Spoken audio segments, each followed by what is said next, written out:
Hey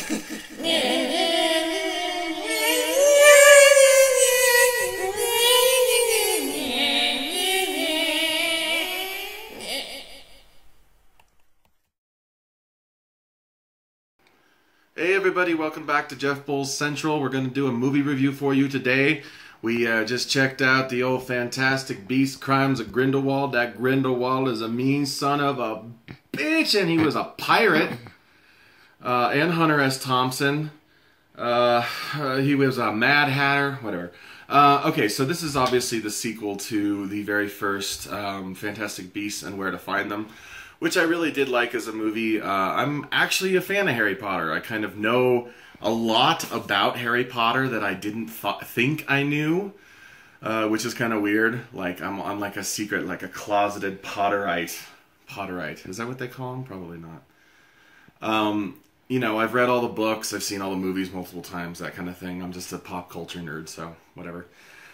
So how does Fantastic Beasts 2 stack up against the first one?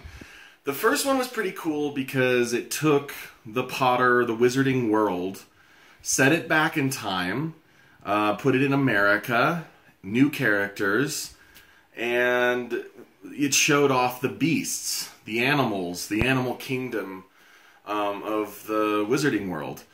And this one does that too. However, this one has to pull double, triple, quadruple even duty. It's got a lot of elements that J.K. Rowling herself has to weave together into a coherent narrative.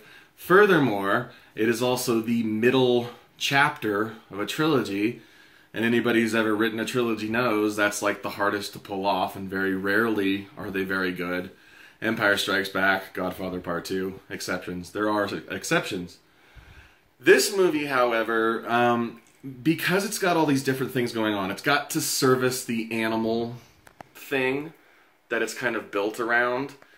It's got to service all the characters. It's got to introduce new characters. We got to tie up love triangle things and find things for all these different people to do that we've introduced and all these new people. And it just almost pulls it off with style. But I gotta tell you, if you don't know anything about Harry Potter, you don't know anything about the Wizarding world, even if you've seen the first one, you're going to come into this and go, what the hell did I just watch? I have no idea what that was about. Because it actually makes a much larger effort to connect itself to the other Harry Potter movies. They're introducing characters that have further string, you know, Dumbledore's in it. And so it's kind of a mess. It's kind of a hodgepodge. There is a caveat there. If you're a fan of Harry Potter, you're going to like this movie, I think. I don't think you're going to like it quite as well as the first one. But there's definitely a lot to like. There's a lot of great moments. The CG is great. Like, the movie media are complaining about the CG and all the animals and stuff, and I think that's pretty cool.